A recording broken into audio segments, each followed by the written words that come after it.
Hello all బాగున్నారా? Summer season అయిపోతుందంటే వామ్మో mango season కూడా అయిపోతున్నట్టే కదా. మరి మ్యాంగోస్ తిని బోర్ కొడుతుంది. ఏం చేద్దాం? చల్లగా మ్యాంగో మిల్క్ షేక్ చేసేద్దామా? మ్యాంగో మిల్క్ షేక్ అంటే ఏముంది, మ్యాంగో పిసికేసి పాలు పోసేస్తే అదే మ్యాంగో మిల్క్ షేక్ అనుకుంటున్నారా? అవునండి, కాకపోతే నేను చెప్పే చిన్న చిన్న చిట్కాలను పాటిస్తూ పర్ఫెక్ట్గా బయట జ్యూస్ షాప్లో దొరికేటట్టుగా చేసుకుందాం. ఆగండి, వీడియోలోకి వెళ్ళే ముందు నా ఛానల్ కనుక సబ్స్క్రైబ్ చేసుకోకపోతే తప్పకుండా సబ్స్క్రైబ్ చేసుకొని పక్కనే ఉన్న బెల్ ఐకాన్ని ప్రెస్ చేయండి. అలాగే నేను చేసిన వీడియోస్ అయితే మీకు నచ్చినట్టయితే లైక్ చేయండి, అలాగే కామెంట్ కూడా చేయండి. బాగా పండిన ఒక మామిడి పండుని తీసుకోండి. దానిని నిలువుగా అడ్డంగా నేను వీడియోలో చూపిస్తున్నట్టు కోసేయండి. ఒక జ్యూస్ జార్ తీసుకోండి. స్పూన్ సహాయంతో మామిడి పండు గుజ్జునంతా ఈజీగా తీసేయండి.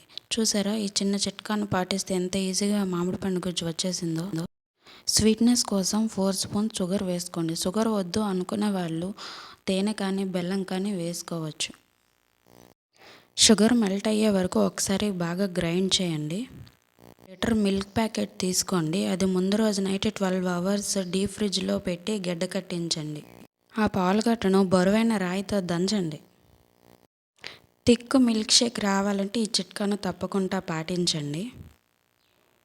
సాఫ్ట్ అండ్ క్రీమీగా అయిన ఈ పాలుగట్టను మనం ముందుగా చేసిన మ్యాంగో జ్యూస్లో వేసేయండి. మీ దగ్గర మ్యాంగో ఎసెన్స్ అవైలబుల్గా ఉంటే వేసుకోండి, లేదంటే పూర్తిగా ఇది ఆప్షనల్. మీ దగ్గర లేకపోతే స్కిప్ చేసేసుకోండి. అంతేనండి, ఫైనల్గా ఇంకోసారి గ్రైండ్ చేసేసుకోండి. ఒక గాజు గ్లాసులోకి మ్యాంగో మిల్క్ షేక్ని సర్వ్ చేసుకోండి. ఇందులో మామిడి పండు ముక్కలు, క్రష్ చేసిన బాదం, అలాగే జీడిపప్పు, కొంచెం బూస్ట్ పౌడర్ కూడా డెకరేషన్ కోసం వేసుకోండి. కొంచెం చాక్లెట్ సిరప్ కూడా వేసుకోండి, మీకు మంచి టేస్ట్ కూడా వస్తుంది.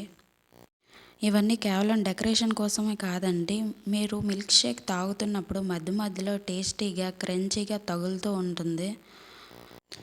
అంతేనండి, థిక్ మ్యాంగో మిల్క్ షేక్ అయితే రెడీ అయిపోయింది. అబ్బా, చూస్తుంటేనే నోరు ఊరిపోతుంది కదా.